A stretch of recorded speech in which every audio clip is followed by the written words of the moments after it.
سورہ النساء چوتھے پارے کا آخری پاؤ اور 5واں پارہ ہے۔ سورت کا نام ہے سورہ نساء۔ نساء کا معنی ہوتا ہے عورتیں۔ اس سورت کے اندر زیادہ احکام عورتوں کے بارے میں فرمائے گئے ہیں۔ عورت نسل آدم کا ایک حصہ ہے جس سے بہار زندگی ہے۔ زندگی کا نظام صرف مردوں پر ہی نہیں، عورتیں بھی اس نظام میں حصہ ہیں، لیکن شومی قسمت کے اقوام عالم عورت کو مقام نہیں دیتی تھیں۔ آپ جانتے ہیں خود عرب لوگ ان کے بعض قبائل بچیوں کو قتل کر دیتے۔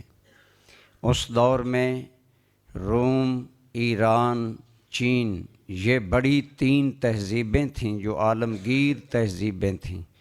ان سب کے اندر کوئی کہتا عورت انسانیت کے چہرے پر داغ ہے، کوئی کہتا عورت ہی انسان کی ذلت اور رسوائی کا سبب ہے، کوئی اسے قتل کر رہا تھا۔ لیکن ان حالات میں یہ شرف اسلام کو حاصل ہے، قرآن کو حاصل ہے کہ اس نے عورت کے مقام کو اس انسانی معاشرے میں اجاگر کیا۔ آپ دیکھیں قرآن کریم کی صورتوں میں ایک صورت کا نام ہی عورتوں کے نام پر رکھا گیا۔ اسلام نے عورت کو یہ اہمیت دی۔ پھر نہ صرف آج بہت سے لوگ ہیومن رائٹس کے نام پر عورت کے حقوق کے علم بردار بنتے ہیں، خصوصاً مغرب۔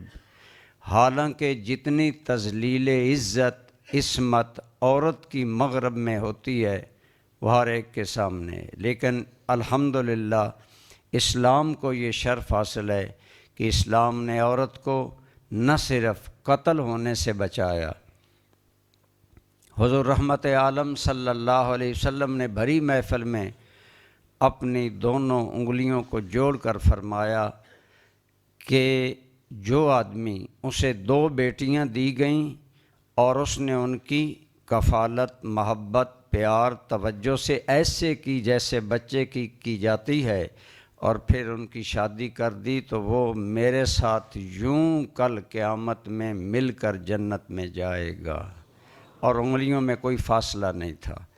پھر اسلام نے عورت کو صرف زندگی نہیں دلائی، حق کی زندگی دلایا، احترام دلایا، مقام دلایا۔ اسلام پہلا مذہب ہے جس کے اندر عورت کو زندگی کا حق دیا گیا، رائے کا حق دیا گیا۔ عورت جو بات کرتی ہے اس کا قانون احترام کرتا ہے۔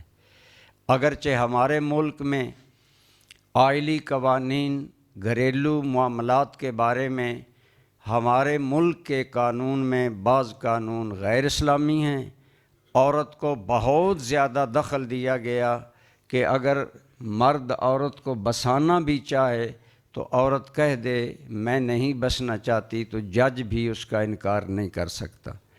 بعض حالات میں ہمارے ملک میں قوانین غیر اسلامی ہیں، لیکن اسلام نے عورت کو بہت زیادہ اہمیت دی، اس کے رائے کا احترام کیا۔ کسی تہذیب میں عورت کی وراثت کا کوئی ثبوت، کوئی تعلق، حق نہیں تھا۔ اسلام نے اسے بالغ ہونے کے بعد خود شادی کرنے کا حق دیا۔ عاقلہ بالغہ عورت کو اپنی مرضی سے شادی کرنے کی اجازت دینے کا اسلام علم بردار ہے۔ جہاں عورت کے ساتھ زیادتی تھی وہاں اسلام نے عورت سے زیادتی کو دور کیا، عورت کے حقوق کو بیان کیا۔ پھر اسی طرح اسلام نے عورت کو نکاح میں حق مہر دیا، اور مہر جو عورت یا عورت کے ورثاء چاہیں وہ مقرر ہوگا۔ کم از کم تو مہر مقرر ہے 10 درہم، جو آج 20,000 روپے کے، چونکہ چاندی مہنگی ہو گئی ہے اس لیے وہ آج 20,000 کے قریب پہنچ گیا۔ کم از کم، زیادہ سے زیادہ کوئی لمٹ نہیں۔ حضرت عمر نے لمٹ مقرر کرنا چاہی کہ اس سے آگے مہر نہیں جائے گا، تو مدینہ کی ایک بوڑھی عورت نے حضرت عمر کو اس انداز میں فرمایا کہ عمر، جس عورت کے حق کا تعین اللہ نہیں کرتا، عمر کون ہے؟ حضرت عمر کانپ اٹھے، فرمایا اللہ کا شکر ہے کہ اگر عمر بھی ٹیڑھا ہونا چاہے تو مدینہ کی عورتیں اسے سیدھا کر دیتی ہیں۔ یہ اسلام میں عورت کا مقام ہے۔ عورت کو حق مہر دیا گیا، حق ازدواجیت دیا گیا، مرضی کی یعنی اجازت نکاح میں عورت کو حق ہے، مہر میں عورت کو حق ہے۔ یہ ٹھیک ہے کہ اسلام نے عورت کو بازار کی زینت بننے سے روکا ہے۔ آج صرف ایک بات پر یہ ماڈرن اور اسلام کے دشمن لوگ کہتے ہیں اسلام عورت پر پابندی لگاتا ہے، پردے کا پابند کرتا ہے۔ پردے میں تو خود عورت کی عصمت ہے۔ میں 1988 کے اندر انگلینڈ میں تھا، وہاں ایک خبر چھپی کہ وہاں ایک انگلینڈ کی لڑکی نے اب انتہائی، وہاں لوگ امیر ہیں آپ جانتے ہیں، خودکشی کی، اور وجہ اس نے یہ لکھی کہ میں ایسے معاشرے کی اس بے حیائی پر ایجیٹیشن اور احتجاج کرتے ہوئے خودکشی کر رہی ہوں کہ یہاں میری عصمت محفوظ نہیں۔ جس کا جی چاہتا ہے وہ نظروں سے میری عصمت سے کھیلتا ہے، جس کا جی چاہتا ہے وہ چوراہے میں میری عصمت لوٹتا ہے۔ کتنی نئی مسلمان ہونے والی تعلیم یافتہ عورتوں کے انٹرویو شائع ہوئے کہ ہمارے قبول اسلام کی ایک ہی وجہ ہے کہ اسلام ہماری عصمت کا پاسبان ہے۔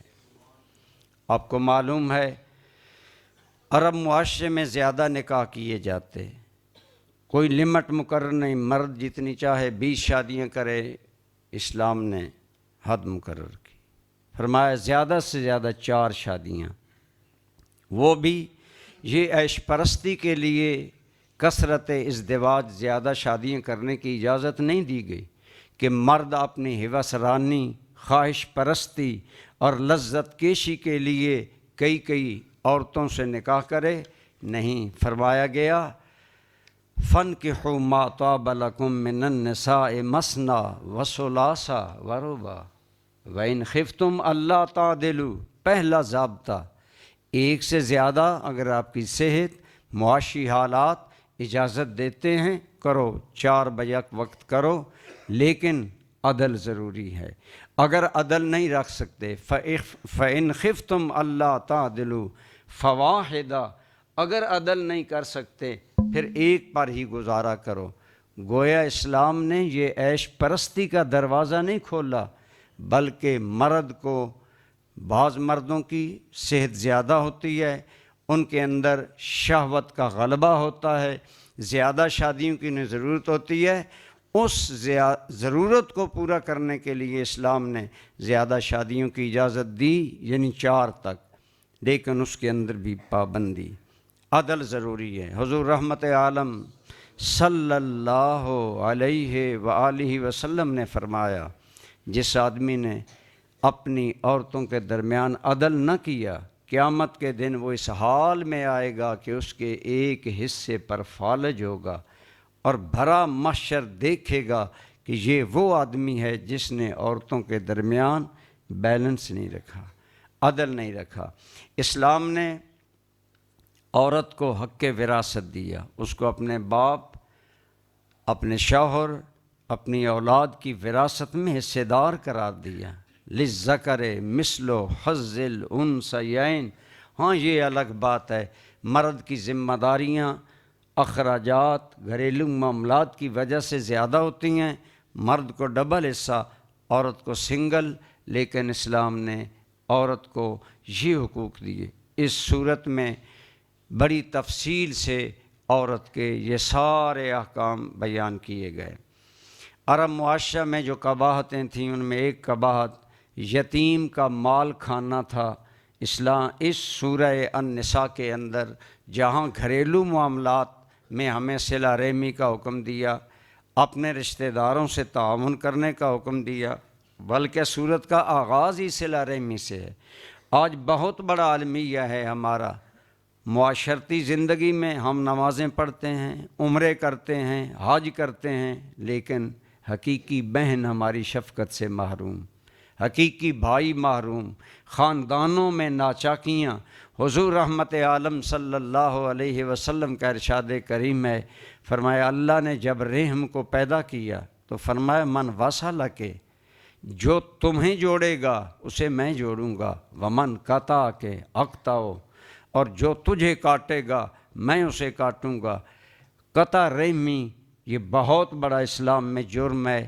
کوشش کرنی چاہیے رشتہ داروں سے حسن سلوک کریں۔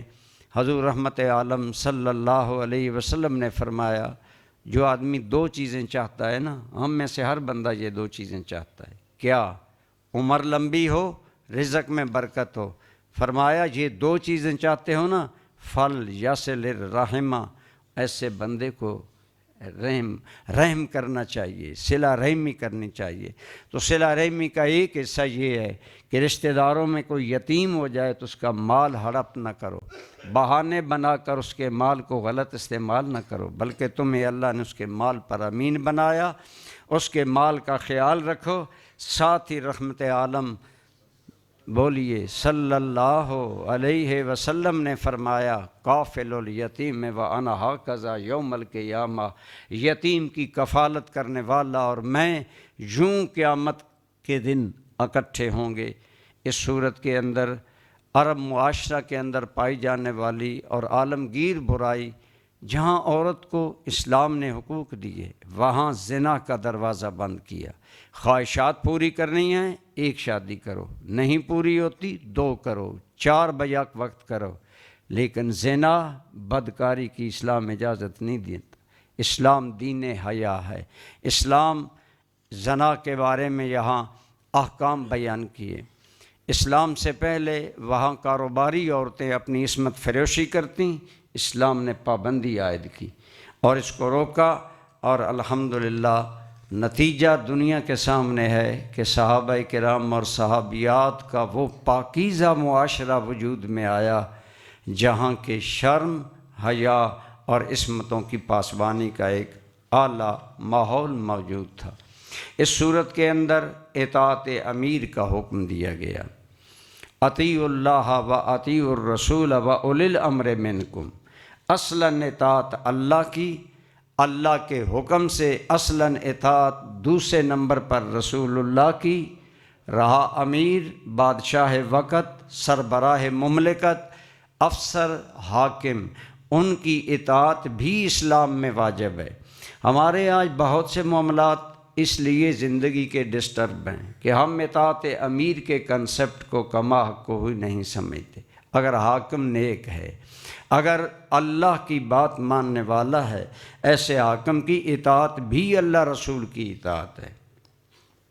حضرت صدیق اکبر نے پہلا خطبہ خلافت کیا خوب ارشاد فرمایا میں تم لوگوں سے کوئی افضل تو نہیں، تم نے مجھے اپنا امیر بنایا، بس ایک بات، جہاں ابو بکر اللہ رسول کی اطاعت کرے تم میری اطاعت کرو، اور جہاں میں اللہ رسول کی اطاعت سے آگے پیچھے ہو جاؤں تم پر میری اطاعت کوئی واجب نہیں۔ گویا اطاعت امیر میں ایک لائن لگا دی گئی، اگر حاکم وقت اللہ رسول کی اطاعت کرتا ہے، ہمارے ملکی قوانین کی پابندی کرنا یہ اطاعت امیر کا حصہ ہے، اسے ضرور کرنا چاہیے۔ ملکی قوانین کی پابندی عبادت ہے، اللہ کی رضا ہے، لیکن جو قوانین جیسے ہمارے ملک میں نے اشارہ کیا، بہت سے قوانین غیر اسلامی ہیں، چل رہے ہیں، ہمارے حکمران اپنی عیش پرستیوں کی زندگی میں مستی گزار رہے ہیں، لیکن انہیں کل پتہ چلے گا جب پوری عوام کے حقوق کا پھندہ ان کے گلے میں ہوگا اور پوچھا جائے گا بتاؤ اللہ نے تمہیں یہ حاکمیت دی۔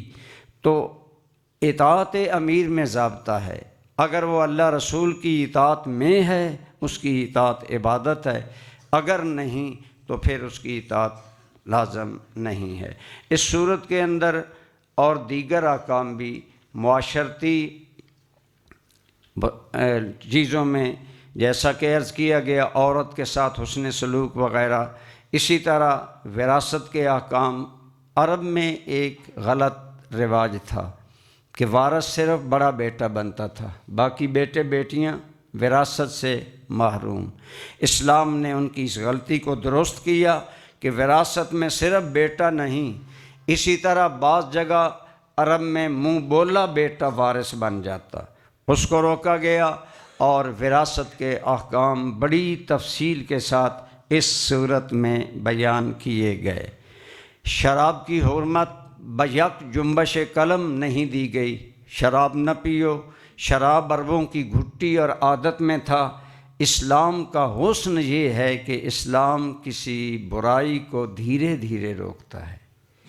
پہلے فرمایا وَيَسْأَلُونَكَ عَنِ الْخَمْرِ وَالْمَيْسِرِ، سورہ بقرہ میں، اے میرے محبوب لوگ آپ سے پوچھتے ہیں شراب اور جوئے کے بارے میں، آپ انہیں بتائیں اس کے نقصانات زیادہ ہیں، فوائد تھوڑے ہیں۔ پھر ارشاد آیا، ایک صحابی نماز پڑھ رہے تھے، انہوں نے قرآن کی تلاوت غلط کر دی، اللہ کریم کا دوسرا حکم آیا لا تقربوا الصلاة وانتم سکارى حتى تعلموا ما تقولون۔ یہ اسلام کا وہ حسن ہے کہ اسلام ہر بات میں حکمت، میانہ روی، شفقت، نرمی کا قائل ہے۔ فرمایا جب تک تمہیں سمجھ نہ ہو میں کیا کہہ رہا ہوں، نماز کے قریب نہ جاؤ۔ عقل مند لوگ سمجھ گئے جس شراب کی مستی اللہ کی عبادت سے روکتی ہے وہ کوئی اچھی چیز نہیں ہے۔ تیسرے سٹیپ پر جا کر مدینہ منورہ میں آرڈر آیا فائنل فہل انتم منتہون، اب بھی تم شراب سے نہیں رکنے والے۔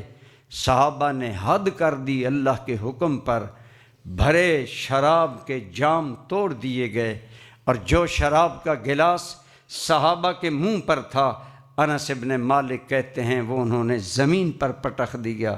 آج مدینہ کی گلیوں میں شراب اس قدر بے قدری سے بہہ رہا تھا جیسے گندی نالیوں کا پانی بہتا ہے۔ صحابہ آنکھ اٹھا کر دیکھنے کے روادار نہیں تھے۔ عرب کے معاشرے میں بے جا قتل، چھوٹی سی بات پر، جیسے ہمارے ملک میں بھی بعض اوقات ہوتا ہے کہ ڈکیت لوگ محض دولت کے لیے بندے کو قتل کر دیتے ہیں، مخبری نہ کرے اور ہزاروں خدشے۔ اسلام نے قتل کی شدید مذمت کی، فرمایا ایک انسان کا قتل پوری انسانیت کا قتل ہے۔ اور ڈاکوؤں کو تو اسلام بڑی شدید سزا دیتا ہے کہ ان کے ہاتھ کاٹ دیے جائیں، ان کے پاؤں کاٹ دیے جائیں اور انہیں ذلیل کر کے مارا جائے تاکہ ملک کا نظام بحال رہے۔ کسی ایماندار آدمی کو عمدن قتل کرنے کو کہا گیا کہ ایسا قاتل جہنم میں ہمیشہ رہے گا۔ اگرچہ طے ہے اصول ایماندار ہمیشہ جہنم میں نہیں رہے گا، لیکن مفسرین نے فرمایا شدت امر ہے کہ خبردار کسی ایماندار بندے کو عمدن قتل کیا جائے۔ اور اگر خطاً قتل ہو گیا، آپ شکار کھیل رہے ہیں، آپ نے شکار کو فائر کیا، وہ شکار کی بجائے انسان کو لگ گیا، یہ قتل خطا ہے۔ قتل خطا کے احکام اس صورت میں بیان کیے گئے کہ اس کی دیت دی جائے گی، دیت 100 اونٹ ہے۔ اب سوچیں جس معاشرے میں خطاً قتل پر 100 اونٹ جرمانہ ہے، لیکن یہ صرف اس اکیلے بندے پر نہیں، اس کے خاندان پر، اس کے خاندان کے قریبی رشتہ داروں پر یا ان کے حلیفوں پر بانٹ کر، اور اگر کوئی فی الواقعہ ایسا شہری ہے جو دیت نہیں ادا کر سکتا تو دیت بیت المال یعنی حکومتی فنڈ سے ادا کیا جائے گا۔ آج انشاءاللہ ہمارا 5ویں پارے تک منزل ہماری چلے گی۔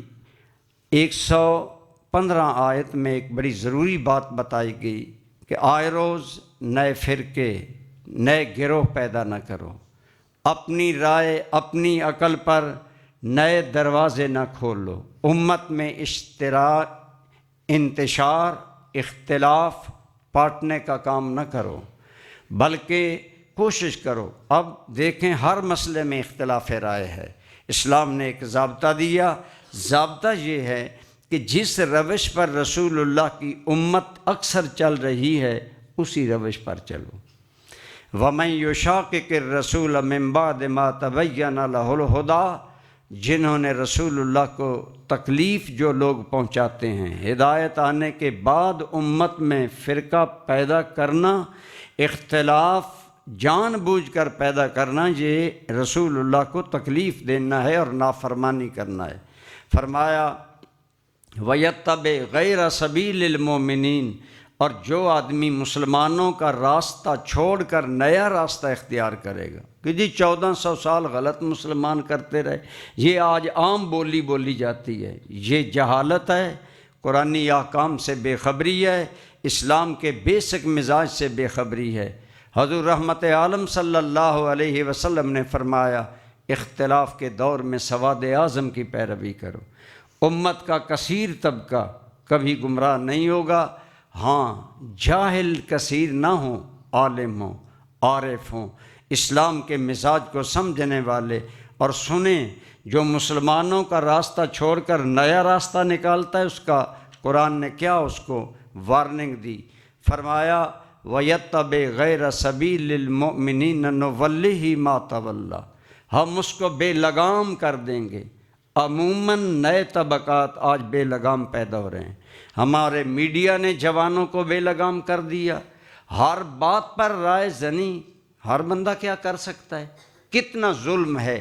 عدالتی معاملات میں صرف وکیل رائے دیتا ہے، طبی معاملات میں صرف ڈاکٹر رائے دیتا ہے، وہاں تو کوئی نہیں کہتا جی کیوں رائے پر پابندی ہے، صرف ڈاکٹر کی رائے کیوں مانیں۔ یہاں آپ کا پانی چڑھتا ہے کہ جی صرف مولوی کی بات کیوں مانیں۔ یہ خدا کے قوانین سے بغاوت ہے۔ جب ہر فیلڈ میں ماہر کی بات کو اہمیت، حیثیت اور بنیادی فوقیت دی جاتی ہے، پھر علماء کو کیوں بے توقیر کیا جا رہا ہے۔